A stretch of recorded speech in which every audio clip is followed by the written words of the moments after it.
the year that lies ahead? Massively so. I think we've already had kind of one pre-season game and it was a real good buzz around the club. We've moved to a new stadium at Harvey Haddon. It's really good. We're getting good numbers down to the games and I can't wait to kick the season off properly.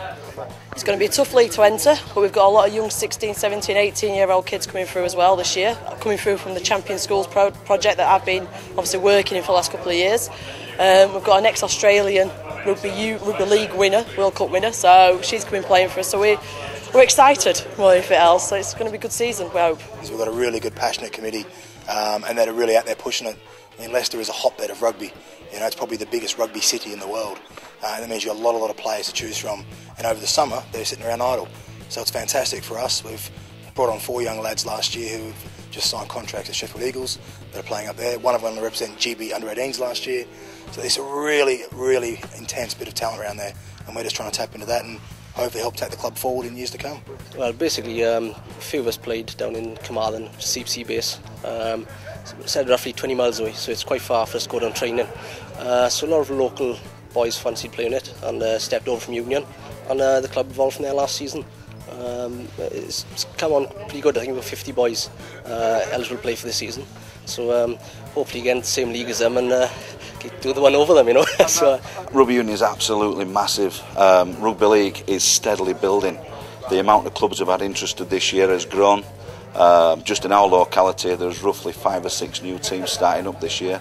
But the CPC bears themselves, we've got youth structures from under 14s, under 15s, under 16s. We're now in the National Youth League.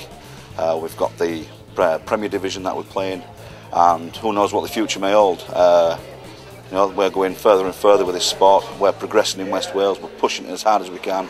People are accepting of us, and it seems to be just at this time, just at this moment in time, a very exciting prospect introducing Rugby League to the West Walians and Wales itself. We're into the Nationals this year, Rugby League Conference Nationals, so we've got plans for a big year ahead. We're back into partnership now with Coventry Rugby Union Club and a new 3,000 seater stadium, so we're hoping that we're selling season tickets and everything's coming together for that. Signed quite a few new players off the field as well, so we're hoping for a successful year and be able to compete well in the Rugby League Conference. I think so. I think our games with Coventry for the first team are going to be pretty massive. Both at our place and at theirs. I think they're part of like a whole day's worth of events when we go and play them. So it's going to be pretty awesome for both those games and can't wait to get involved. The games last year against Birmingham and Nottingham and even Northampton were fantastic games. Really a bit of local rivalry there, good high tense quality. I think it's fantastic, it's really exciting. But at the end of the day it's going to be Leicester winning on the pitch. Storm #1 all the way.